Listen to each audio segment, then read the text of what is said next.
마태복음 13장은 너무나 유명한 장입니다. 어떤 학자는 마태복음 13장이 마태복음의 가장 핵심이다라고 얘기하는 학자들도 있습니다. 왜냐하면 복음의 마지막 완성이라고 얘기할 수 있는 천국에 대해서 얘기하고 있기 때문이에요. 그래서 마태복음 13장은 천국 비유의 장이다라고 하는 별명이 붙었어요. 그래서 마태복음 13장에는 7개의 천국 비유가 나와요.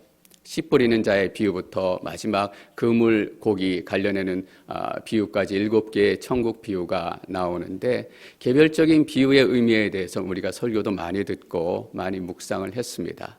그래서 말씀을 나눌 때는 개별적인 의미보다는 13장의 전체적인 의미, 또 비유들의 전체적인 영적인 흐름에 대해서 함께 나눌 수 있으면 좋겠습니다. 오늘 어디까지 나눌 수 있을지 모르겠는데, 하나님이 시간 주시고 또 은혜 주시는 데까지 여러분들하고 함께 나누기를 소망합니다. 하늘나라의 비유라는 별명이에요. 하늘나라에 대한 비유예요. 우리가 먼저 알아야 될 것이 있습니다. 하늘나라라는 단어입니다. 여러분, 하늘나라라고 부르는 단어의 의미에는 여러 가지 신학적인 의미, 깊은 의미들이 있을 거예요. 근데 그 중에 중요한 의미 중에 하나가 뭐냐면, 하늘은 땅과 다르다는 거예요. 하늘이 땅과 먼 것처럼 내 길은 너희 길보다 높고 내 생각은 너희 생각보다 높다라는 거예요. 여러분, 하늘나라는 그런 의미예요. 하늘나라는 이 땅과 기본적인 게 다 달라요.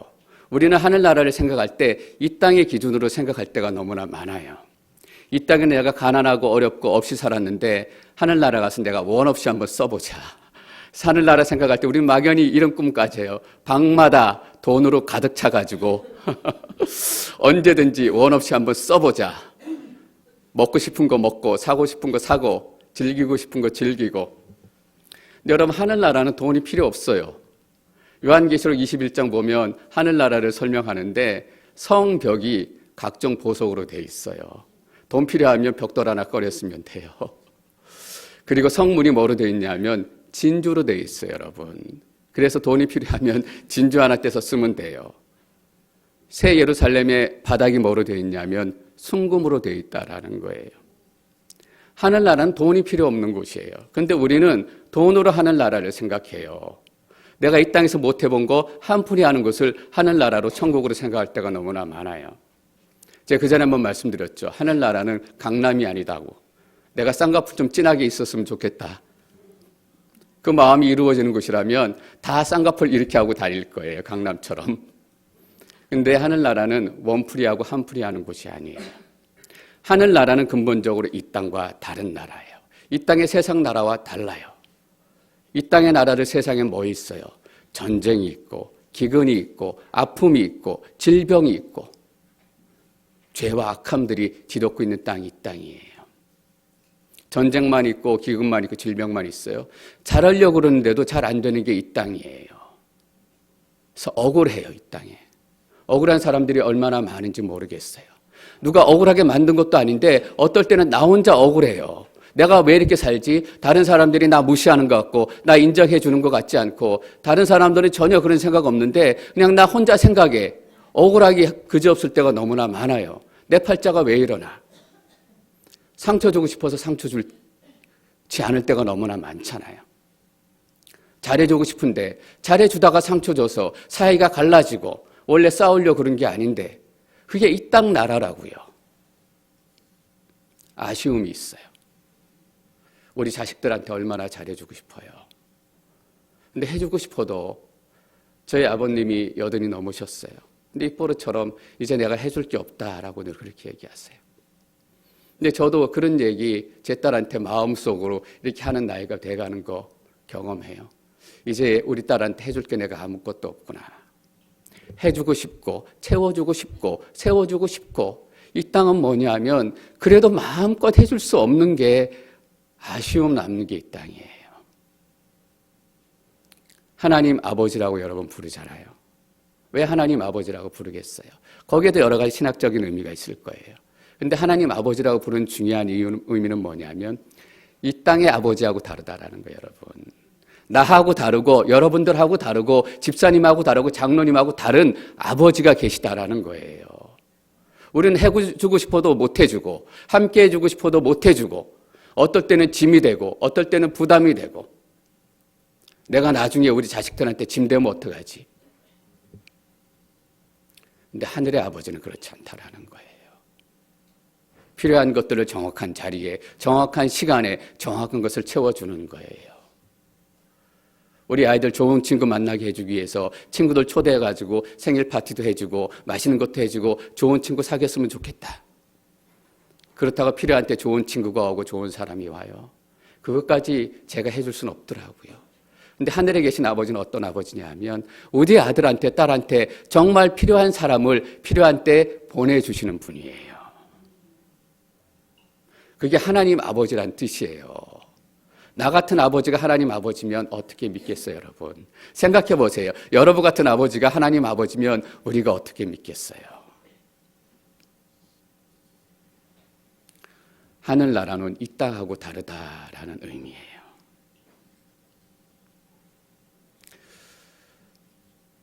제가 설교를 준비하다 문득 생각이 나서 한번 찾아보니까 세계 40초마다 한 명이 자살한대요, 여러분. 이게 이 땅의 현실을 단적으로 보여주는 것 같아요. 이 땅의 모습을. 이 세상의 나라는 그런 나라예요. 40초마다 한 명이 자살할 정도로 이 땅의 방향은 뭔가 잘못 가고 있는 거예요.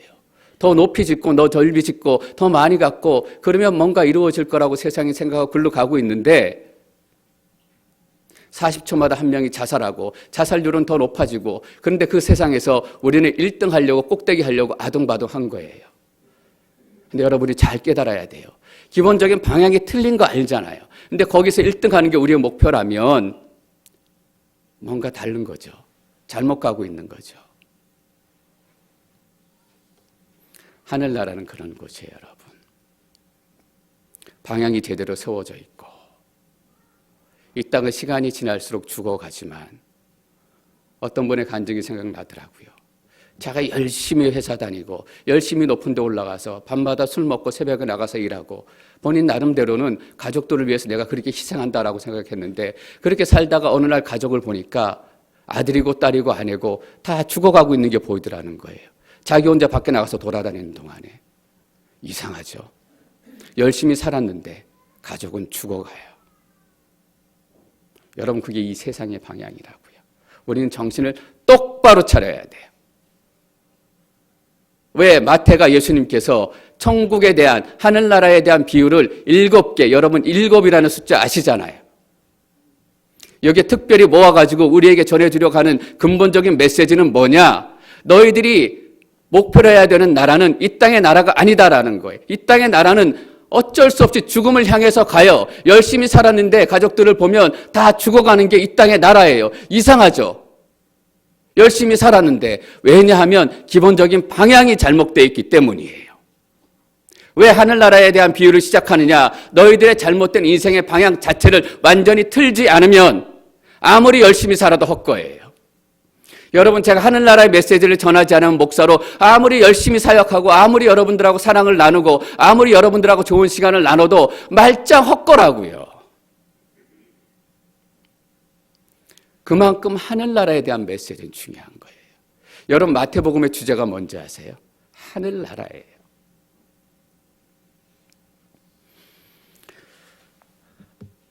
(10절) (11절) 말씀 먼저 읽어보겠습니다. 10절 시작.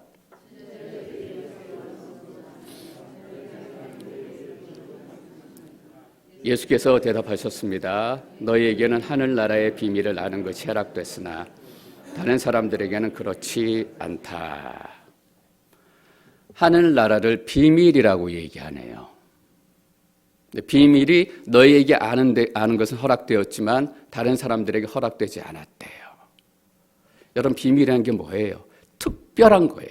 감춰져 있던 거예요. 누구한테 비밀을 얘기해요? 믿을 수 있는 사람, 친한 사람, 특별한 사람에게만 비밀을 나눠요. 잘 모르는 사람, 믿을 수 없는 사람, 의심스러운 사람에게는 비밀 얘기 안 해요. 제 아내는 제 통장 비밀번호 몰라요. 믿을 수 없기 때문이 아니라 든 게 없어가지고 가르쳐줄 필요가 없어요. 슬프게도. 은행 비밀번호 누구한테 얘기해줘요? 가족 중에서도 맏아들한테만 얘기해주고 아내한테만 얘기해주고 절대로 그 이전에 다른 사람한테 얘기해주면 안 된다. 근데 예수님께서 뭐라고 얘기하시냐 하면 하늘나라의 비밀을 아는 것이 너희들에게 허락됐대요. 여러분 여기서 제자들 별거예요? 제자들 특별해요? 제자들 여전히 치고받고 한참 지나서 하늘나라에 대해서 예수님께서 말씀하시는데 그 나라가 이 땅에 임하면은 내게 괜찮은 자리 하나 주십시오 라고 예수님 십자가에 못 박히시기 전 얼마 전에 그런 얘기해요. 제자들도 하늘나라에 대해서 아직 다 몰라요. 예수님께서 하나하나 가르쳐야 하실 정도로 제자들의 영적인 수준, 제자들의 영적인 모습, 제자들의 생각은 여전히 엉망진창이에요. 근데 제자들에게는 하늘나라의 비밀을 아는 것이 허락이 됐대요. 여러분들에게는 하늘나라의 비밀을 아는 것이 허락이 됐대요. 여러분 왠지 아세요? 지금은 당신들이 별 볼 일 없지만, 지금은 제자들이 별 볼 일 없지만 너희를 통해서 이루어 가실 하나님의 놀라운 계획과 하나님의 말씀이 빚어갈 너희들의 모습을 보면서 하나님께서 먼저 알려주시는 거예요. 지금 내 모습만 보면, 지금 여러분 모습만 보면 무슨 소망이 있고 무슨 꿈이 있겠어요. 여러분 우리 자식들 보세요. 얼마나 한심해요. 좀 시간이 있으면 책이라도 좀 읽었으면 좋겠는데 책하고는 완전히 왼수가 졌는지 책 보는 걸 모르겠어. 한심하게 그지없어요. 주일날 예배인데 토요일날 좀 일찍 자고 주일날 좀 예배 준비 좀 하지. 한심하기 그지없지만 하나님께서도 그 아들도 택하시고 그 못난 딸도 택하시고 너희에게 천국의 비밀을 알도록 허락해 주겠다. 너는 나에게 특별한 사람이 되었다. 너는 나에게 소중한 사람이 되었다. 너는 나에게 믿을 만한 사람이 되었다. 여러분 하나님께서 박지영 목사를 믿으신대요. 하나님께서 여러분들을 믿으신대요. 어떤 분들 이런 얘기 가끔 하시는 거 들어요. 사람은 믿음의 대상이 아니라 사랑의 대상이다. 믿으면 발등 지킨다. 그냥 사랑하고 섬겨주는 거지 절대로 사람 믿으면 안 된다. 그래서 그런 얘기도 나오는 거잖아요. 검은 머리 난 짐승은 걷어들이는 거 아니다. 우리는 서로 못 믿어요. 근데 하나님께서는 우리를 믿으시고 비밀을 가르쳐 주신대요. 그래서 우리는 이 하나님의 말씀을 듣는 게 얼마나 놀라운 축복이고 얼마나 큰 영광인지. 예수님께서 비유에 대해서 딴 사람들에게 풀이해 주지 않으셨어요. 제자들에게만 풀이해 주셨어요. 왜 그럴까? 너희들 특별하다. 내가 너희 믿는다. 하나님께서 너희 택했다. 하나님 나라의 비밀을 아는 것이 다 허락되지 않았어요. 하나님께서 믿고 신뢰하고.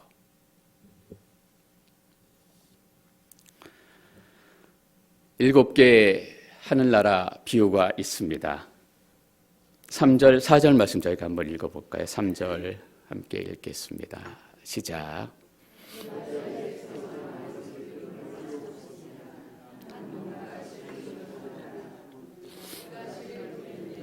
어떤 씨는 길가에 떨어져 새들이 와서 모두 쪼아 먹었다. 7개의 하늘나라 비유가 나오는데 씨 뿌리는 비유 외에는 6개 뒤에 거는 뭐라고 시작되냐 하면 하늘나라는 어떤 사람이 자기 밭에 좋은 씨를 뿌린 것에 비유할 수 있다. 또 하늘나라는 사람이 자기 밭에 가져다가 심어놓은 겨자씨 같다. 하늘나라는 여인이 가져다가 밀가루 3톤에 섞어 온통 부풀게 하는 누룩과 같다. 하늘나라는 이렇게 시작해요. 근데 씨 뿌리는 비유는 그렇게 시작하지 않아요. 19절 말씀 한번 읽어볼까요? 19절 읽겠습니다. 19절 시작. 하늘나라에 대한 말씀을 들어도 깨닫지 못하면 악한 자가 와서 그 마음속에 뿌려진 것을 빼앗아 간다. 이것이 바로 길가에 뿌린 씨와 같은 사람이다. 10분의 사람의 비유는 뭐로 시작하냐면 하늘나라는 이렇게 시작하지 않고 하늘나라에 대한 말씀이라고 시작해요. 누가복음에는 하나님의 말씀이라고 기록되어 있어요. 여러분, 이게 하늘나라의 첫 번째 비밀이에요. 하늘나라의 첫 번째 비밀은 뭐냐면 하나님의 나라, 하늘나라는 뭐로 시작되느냐? 말씀으로 시작된다. 우리는 어떻게 하늘나라 시작하려고 해요? 돈으로 시작하려고 하잖아요. 그래서 하늘나라의 영광을 누리기 위해서 열심히 모으고 열심히 배워요. 힘이 있으면 하늘나라를 줄 수 있을 거라고 생각이 돼요. 그래서 유대인들은 다윗 같은 칼 잡은 왕이 와서 싹 쓸어주기를 원했어요. 칼 잡은 왕이 오면 하늘나라가 임할 거라고 생각했기 때문에. 근데 하늘나라는 어떻게 시작이 되냐면 하나님의 말씀으로 시작이 돼요. 말씀이 여러분 얼마나 중요한지 아세요? 믿음은 들음에서 나고 들음은 그리스도의 말씀에서 난다. 그래서 우리는 설교 듣는 거, 말씀 읽는 거, 이걸 지금까지 생각해왔던 거는 다른 차원에서 생각이 돼야 해요. 그냥 매일 주일 말씀 드리니까 이번 주 주일 말씀은 뭘까? 그냥 약간의 호기심. 성경 읽다가 아예 지겨우니까 족보만 나오네, 덮고. 의지를 가지고 족보를 한번 넘어가 보세요. 창세기 읽다가 시내산에 올라가면 못 내려오잖아요. 출애굽기 가서 왜 이렇게 복잡하고 어려운지. 의지를 가지고 이게 하나님의 말씀이다. 이게 하나님께 내게 주시는 생명이다. 의지를 가지고 넘어가는 거예요, 여러분. 왠지 아세요? 씨에는 뭐가 있어요, 여러분? 씨 안에는 생명이 있어요. 씨 뿌리는 자의 비유는 씨를 받아들이는 사람의 태도에 대해서 얘기해요. 근데 중요한 게 뭐냐면 생명이 그 땅에 있지 않아요, 여러분. 생명이 원래 어딨냐면 씨 안에 있어요. 그래서 씨를 받아야 되는 거예요. 말씀을 듣고 말씀을 묵상하고. 어떤 분이 그 자리에 이런 얘기 하시더라고요. 본인 주일날 설교 들으면 설교 듣고 메모했다가 오후에 집에 가서 저녁 때쯤 돼서 다시 한번 읽어본대요. 복습하는 거죠. 독일의 심리학자가 이런 실험을 했더라고요. 도대체 사람이 기억력은 얼마나 될까? 제가 정확한 지금 퍼센티지는 기억이 나질 않는데 공부를 하고 5시간 지나면 50%를 잊어먹고 하루 지나면 70% 잊어먹고 일주일 지나면 80% 잊어먹고. 여러분 무슨 말씀이에요? 설교 듣고 1시간 지나면 절반은 다 잊어먹어요. 하루 지나면 70% 잊어먹는 거예요. 그래서 여러분 딱 맞아요. 수요일쯤 되면 내가 주일 예배 드렸던 것도 까맣게 잊어먹죠.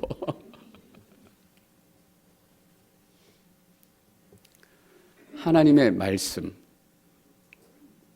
4가지 종류의 밭이 나와요. 그런데 아쉽게도 열매를 맺는 수확하는 밭은 딱 한 가지예요. 23절 말씀 저희가 함께 읽어볼까요? 23절 말씀 읽습니다. 23절 시작. 그러나 좋은 땅에 떨어진 씨는 말씀을 듣고 깨닫는 사람이다. 이 사람은 열매를 맺어 100배, 60배, 30배 결실을 낸다. 좋은 밭에 떨어져. 누가복음에서 뭐라고 얘기하냐면 말씀을 굳게 붙들고 인내한다라고 표현을 하고 있어요. 말씀이 떨어지면 굳게 붙들어요. 이 말씀 내게 주신 말씀이구나. 이 말씀이 내게 주신 생명의 말씀이구나. 굳게 붙들어서 여러분 어떻게 인내하며 살아요, 인생을? 그 말씀을 붙들고 인내하며 사는 거예요. 설교 준비하면서 에스겔 3장 17절 말씀이 기억이 났어요. 하나님께서 제게 주신 말씀이에요. 벌써 20-30년 전에. 그때 다 뜻을 몰랐지만 그 말씀 제가 굳게 붙들었어요. 어떤 말씀이냐 하면 이거예요. 에스겔 3장 17절이 사람아 이스라엘 집을 위해 내가 너를 파수꾼으로 삼았다. 내 입에서 나오는 말을 듣고 그들에게 경고를 전하여라. 그때는 다 몰랐어요. 근데 이 말씀이 하나님께서 나를 목회자로 부르시는 말씀이구나라는 것을 시간이 지나면 지날수록 깨닫는 거예요. 이스라엘의 파수꾼으로 삼으셔서 내 입을 통해서 하나님의 말씀으로 이 땅의 사람들에게 메시지를 전하고 경고해라. 힘들 때마다 이 말씀 떠올라요. 굳게 붙들고 하나님 내가 하나님 뜻대로 목회할 수 있을까요? 내가 너무 능력도 부족하고 힘도 없고 카리스마도 없고 내가 목회를 잘 해나갈 수 있을지 모르겠어요. 근데 이 말씀 굳게 붙들고 인내하는 거예요. 하나님께서 이 말씀 내게 주셨으니까 이 말씀 지킬 수 있도록. 하나님, 말씀이 너무 어려워서 설교 어떻게 해야 될지 모르겠어요. 근데 이 말씀 붙들고 인내하는 거예요, 여러분. 이 말씀은 그런 거예요. 말씀이 육신이 되어 이 땅 가운데 거하심에 하늘나라의 말씀은 뭡니까, 여러분? 하나님의 말씀은 예수 그리스도예요. 생명이 어디 있어요? 씨 안에 있고 예수 그리스도 안에 있어요. 예수님을 만나지 못한 사람은 하나님 나라가 어떤 나라인지 몰라요. 여전히 하늘나라 가기 위해서 열심히 사는 걸로, 여전히 하늘나라 가기 위해서 내 자식한테 잘해주면 되지. 요즘에 40일 작은 예수 새벽기도회가 진행이 되고 있습니다. 지난주에 박정길 목사님 나오셔서 말씀하시는데 이런 농담 말씀하시더라고요. 성경을 읽다가 무슨 뜻이 모르겠다 싶으면 무조건 예수님한테 갖다 붙이래요. 그러면 다 맞는데요. 다 정확한 말은 아니지만 안전한 방법이에요. 잘 모르겠으면 예수님한테 갖다 붙이면 돼요. 왜냐하면 말씀의 중심에는 예수 그리스도가 있기 때문에.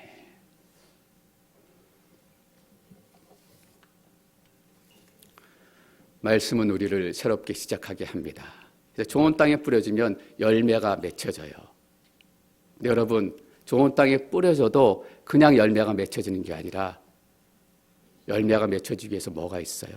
갈등이 있고 싸움이 있고 다툼이 있고 도전이 있고 핍박이 있어요. 그게 뭐예요, 여러분? 그게 가라지. 하나님의 나라가 이 땅 가운데 완전히 이루어지는데, 열매가 맺혀지는데, 여러분 삶의 믿음이 완성되어지고 예수 그리스도 닮아가는데 시간이 지나면 저절로 이루어지는 것이 아니라 시간도 필요하고 그 과정 가운데 반드시 여러분 인생에 가라지를 만나게 될 거예요. 어떤 땐 여러분이 인간 같지도 않다라고 생각하는 사람이 와서 여러분들을 괴롭힐지도 몰라요. 어떤 때는 말도 안 되는 사람들이 와가지고 교회를 흔들게 될지도 몰라요. 그래서 다음 비유가 뭐냐면 밀과 가라지의 비유예요. 24절, 25절 말씀 읽습니다. 24절, 25절 시작. 예수께서는 또 다른 비유를 들어 말씀하셨습니다. 하늘나라는 어떤 사람이 자기 밭에 좋은 씨를 뿌린 것에 비유할 수 있다. 그런데 사람들이 모두 자고 있는 동안 원수가 와서 밀 가운데 가라지를 뿌리고 도망갔다. 은혜가 나오는 곳에 반드시 사단이 자기의 씨를 뿌리고 가요. 반드시 가라지의 씨를 뿌리고 간다고요. 우리는 이렇게 생각할 때가 많아요. 저 인간 싹수가 안 좋아. 아예 잘라버려야 돼. 목사님, 그런 사람은 아예 교회에 발을 들여놓지도 못하게 만들어야 돼요. 미리 잘라가지고 가라지를 아예 처음부터 뽑아버리자라고 생각할 때가 많아요. 근데 하나님이 뭐라고 얘기하냐면 그렇게 하지 마라라고 얘기해요. 우리는 이해가 안 되죠. 가라지를 미리 뽑아가지고 잘 자라게 하는 게 좋을 텐데 왜 가라지를 그냥 자라게 놔둘까? 우리 이해 안 될 때가 너무나 많아요. 왠지 아세요? 혹시 성경이 있으신 분은 29절 말씀 한번 같이 찾아서 읽어보시면 좋겠습니다. 한번 같이 읽어보겠습니다. 29절 시작. 주인이 대답했다. 아니다. 가라지를 뽑다가 밀까지 뽑을 수 있으니. 가라지를 뽑지 말라라고 주인 하나님이 말씀하신 이유가 뭐냐면 밀이 다칠까 봐 그런 거예요, 여러분. 여러분이 다칠까 봐, 혹시나 여러분들이 뽑힐까 봐, 상처 입을까 봐 가라지를 그냥 놔두라고 얘기한 거예요. 무슨 말씀일까? 제가 제 신앙생활 돌아보니까 제가 가라지같이 살았을 때가 있더라고요. 근데 사람들은 생각했을 거예요. 저 사람 교회에 발 들여놓지 못하게 해야 된다. 아예 싹수부터 잘라내야 된다. 사람들이 가라지라고 생각하고 나를 뽑아버렸으면 저 여기 없던 거 아세요? 저 집안은 유교 집안이고 끔찍히 예수 안 믿는 집안이었어요. 몇 번 말씀드리잖아요. 저희 아버님이 저희 집안에 예수 믿는 사람 핍박하는 대표였어요. 근데 제 아내 집안은 대대로 믿음의 집안이에요. 장로님이시고 장인어른이 다 권사님이시고 몇 대 동안 가라지 집안이네. 뽑아버리고 결혼하지 말자. 그랬으면 저 예수님도 못 만나고 목사도 못 되고 그때만 그랬는 줄 아세요? 제가 교회 다니고 믿음이란 거 조금인 거 시작이 돼서 사역을 시작했어요. 기도도 제대로 못하고 얼마나 사역도 못하고 얼마나 말도 안 됐는데 그때 사역하는 사역팀들이 제가 또 그 가운데 팀장이 된 적도 있어요. 정말 우리 사역팀의 팀장 한심하다. 정말 가라지 같다. 잘라버리자. 그랬으면 저는 훈련도 못 받고 정말 목사도 못 됐다고요. 근데 같이 함께 동역했던 사람들이 뽑지 않고 내가 다칠까 봐 기도하고 격려하고 처음보다 많이 좋아졌어요. 괜찮아졌어요. 우리가 함께 할게요. 섬겨주고 희생해주고 참아주고 양보해주고 뽑지 않고 놔뒀더니 제 정체가 드러난 거예요. 제가 오리가 아니라 백조였던 거예요, 여러분. 제가 가라지가 아니라 밀이었던 거예요, 여러분. 여러분 밀이 다 뽑아먹었으면 여러분 다 뽑혀버린 거 아세요? 처음에 다 가라지 같았기 때문에. 그런데 밀이 다칠까 봐, 혹시 한 그루의 밀이라도 뽑힐까 봐 지금은 가라지같이 보이지만 뽑지 않고 놔두는 거예요, 여러분. 왜 가라지를 놔두느냐? 교회에도 가라지가 있고 나가면 가라지가 있고 우리 삶 가운데 가라지들을 많이 만나요. 근데 잘 기억하십시오. 왜 뽑지 않느냐? 여러분 때문이에요. 그래서 다 자라서 열매가 맺히고 밀 열매가 맺힌 건 밀이고 열매가 없는 것은 가라지고 확실히 구분이 되어질 때 하나님께서 하나님의 때에 추수할 일꾼들을 보내셔서 뭐라고 얘기하세요? 가라지부터 뽑아가지고 다 태워버린대요. 여러분 가라지는 하나님께 맡겨두시기 바랍니다. 하나님의 나라는 이 땅 가운데 임할 거예요. 근데 반드시 도전이 있어요. 그래서 어떻게 느껴지는지 아세요? 하나님의 나라가 우리 가운데 처음에 시작될 때 참 별거 아닌 것처럼 보인다고요. 내가 예수 만나서 예수 믿으면 예수 믿는 사람들 모습 보니까 예수 믿는 거 별거 아닌 것 같아. 능력이 없는 것 같아. 맨날 기도한다고 얘기하면서 맨날 걱정하고 예수 믿는 게 뭐야? 하나님의 나라가 임했다 그랬는데 내 삶 보면 아니에요. 오늘도 어려운 일이 있고 오늘도 고난이 있고 이게 무슨 하나님의 나라야. 참 별거 아닌 것 같아요. 그래서 예수님께서 이렇게 비유하세요. 31절 말씀 있습니다. 31절 시작. 예수께서 또 다른 비유를 들어 말씀하셨습니다. 하늘나라는 사람이 자기 밭에 가져다가 심어놓은 겨자씨 같다. 제일 작은 씨 중에 제일 작은 씨예요. 처음엔 너무나 작아가지고 별 볼 일 없어요. 이 씨를 심은들 무슨 열매가 맺히고 무슨 나무가 맺히고 무슨 선한 것이 나올 수 있을까? 겨자씨같이 보이는 게 처음에 하나님의 나라가 우리 가운데 시작되고 우리가 처음 예수 믿기 시작했을 때 참 별 볼 일 없이 보여요. 내가 기도하는 모습이나 내가 사역하는 모습이나 내가 살아가는 모습 보면 하나님의 나라 온들 안 온들 내 삶 별 차이 없다. 여러분 처음엔 그런 거예요, 여러분. 여러분 지금 그렇죠? 예수 믿어도 하나도 안 변하는 것 같죠? 예수 믿는 게 하나도 능력 없는 것 같죠? 기도해도 아무런 변화가 나타나지 않는 것 같죠? 겨자씨 같이 보이는 거예요. 근데 여러분 겨자씨 안에 뭐가 있어요? 생명이 있다고요. 생명은 뭐예요? 자라고 성장하고 변화시키고 커지는 거예요.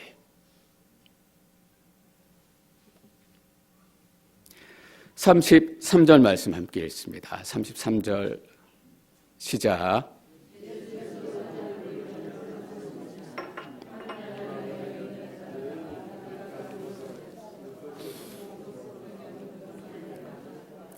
밀가루에 넣은 누룩, 이스트와 같다는 거예요. 여러분 이스트 밀가루에 저는 뭐 빵을 직접 많이 굽지는 않지만 많이 빵 하시잖아요.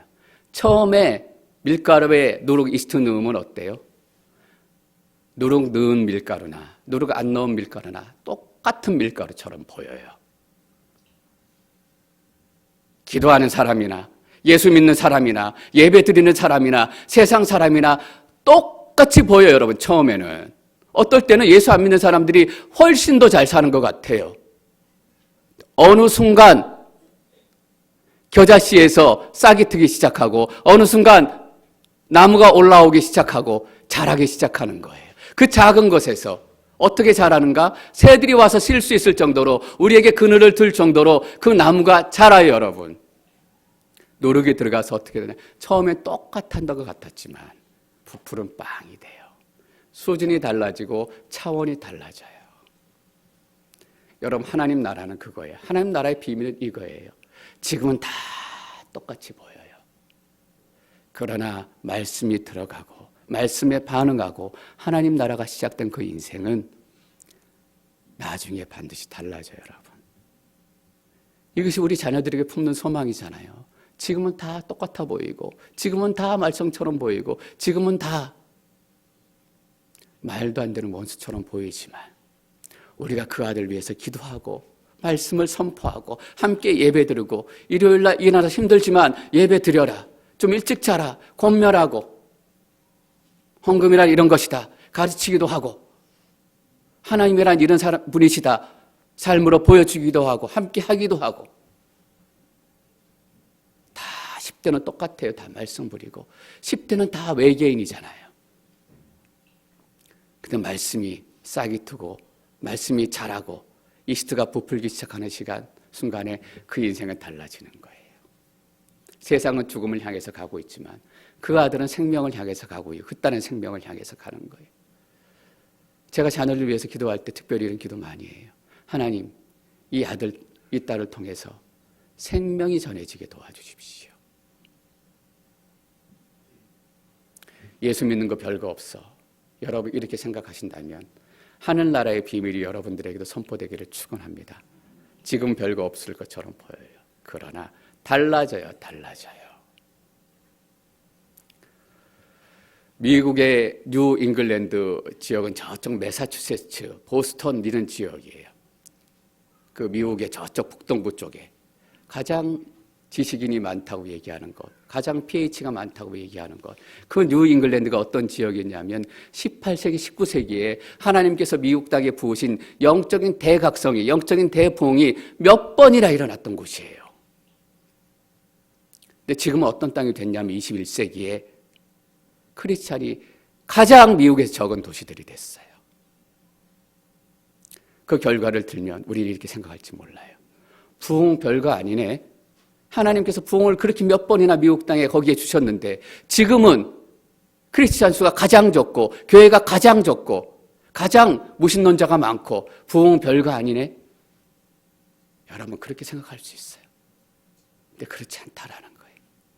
하나님께서는 그 뉴 잉글랜드에 반드시 또 다른 부흥을 허락하실 거예요. 왜냐하면 겨자씨가 심겨졌기 때문이에요. 오늘 저희가 열방교회 가서 섬기게 될 거예요.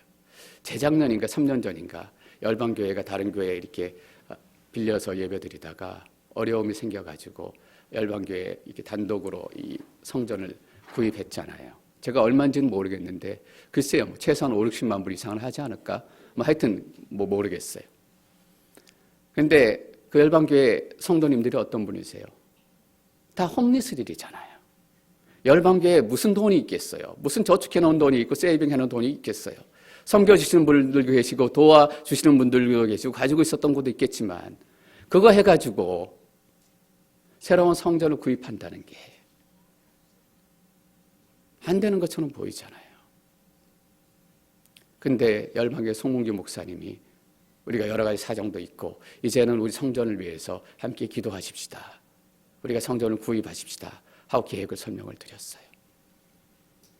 근데 그 다음 주에 성도 중에 한 분인 홈리스께서 한 분께서 700불을 헌금하셨대요.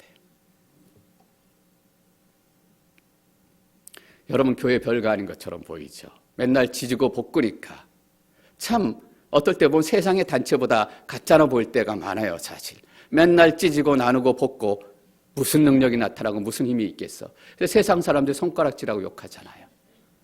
여러분 교회 별겁니다. 하나님 나라 별거예요. 여러분 홈리스가 700불이 어디 있겠어요. 홈리스가 가지고 있는 700불이라면 정말 내 생명의 위협이 왔을 때 내가 써야 되겠다라고 목숨처럼 감춰둔 돈 아니겠어요. 근데 하나님의 교회가 홈리스에게 목숨이 된 거예요. 한 사람의 목숨과 바꾼 게 교회예요.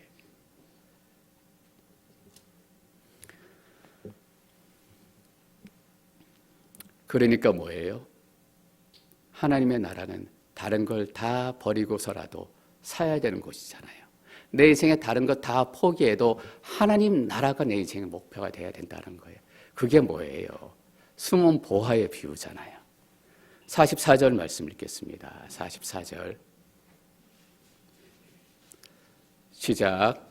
하늘나라는 밭에 숨겨진 보물과 같다. 어떤 사람이 그것을 발견하고는 감춰두고 기뻐하며 돌아가 재산을 팔아서 그 밭을 산다. 47절 함께 읽겠습니다. 또한 하늘나라는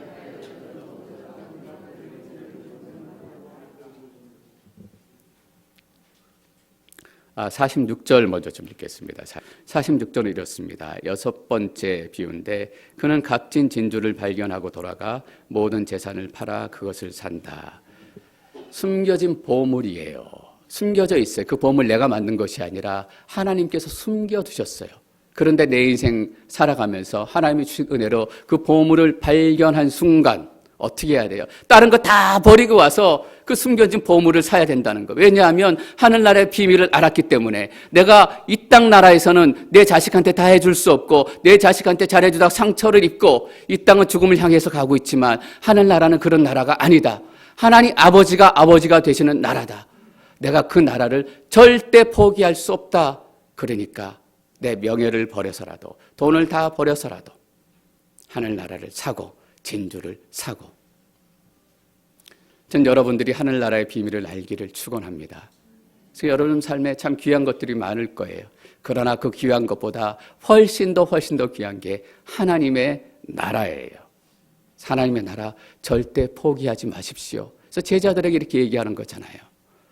너희가 앞으로 믿음 때문에 고난도 만나고 핍박도 만나고 어려운 일도 만나고 넘어지기도 하고 자빠지기도 하고 그러나 하나님의 나라만큼은 너희가 절대 포기해서는 안 된다. 여러분 이 교회가 하나님의 나라는 아니에요. 그러나 이 교회를 통해서 하나님께서 하나님의 나라를 보여주기를 원하세요. 그러니까 다른 거 다 포기해도 우리는 앵커리지 온누리교회 포기하면 안 됩니다. 다른 사람들이 다 교회 포기해도 여러분들만큼은 교회 포기하면 안 돼요. 여러분들 다 교회 포기해도 장로님들만큼은 교회 포기하면 안 돼요. 장로님들 교회 다 포기해도 목사만큼은 교회 포기하면 안 돼요. 왜냐하면 끝까지 하나님 나라의 보물을 가지고 여러분들에게 나누어 주어야 하기 때문이에요. 근데 하나님 나라의 마지막에 비극적인 스토리가 하나 있어요. 그것이 47절 말씀이에요. 47절 함께 읽습니다. 시작. 또한 하늘나라는 바다에 던져 온갖 물고기를 잡는 그물과 같다. 온갖 물고기를 잡았어요. 그물을 쳤더니 온갖 물고기, 필요 없는 물고기, 값어치 없는 물고기, 버려야 될 물고기들과 진짜 물고기들이 잡혔어요. 여부는 뭐냐 하면 진짜 물고기만 골라내고 필요 없는 것들은 다 버린다라는 거예요. 여러분 하나님 나라의 마지막에 이게 있어요. 선택과 버림이 있어요. 하나님은 사랑이세요. 그러나 하나님은 심판하시는 분이세요. 하늘나라는 영광스러운 곳이에요. 그러나 하늘나라는 어떤 사람들에게는 심판의 메시지예요. 그것이 어디서 시작이 돼요? 하나님의 말씀이 먼저 뿌려지잖아요. 어떻게 우리가 하나님의 말씀을 받을 건가? 어떻게 하나님의 말씀 앞에 설 것인가? 저는 2019년 마지막 주일 예배 여러분들이 하나님의 말씀에 대해서 다시 한번 심각하고 진징하고 의미 있게 생각하시기를 축원합니다.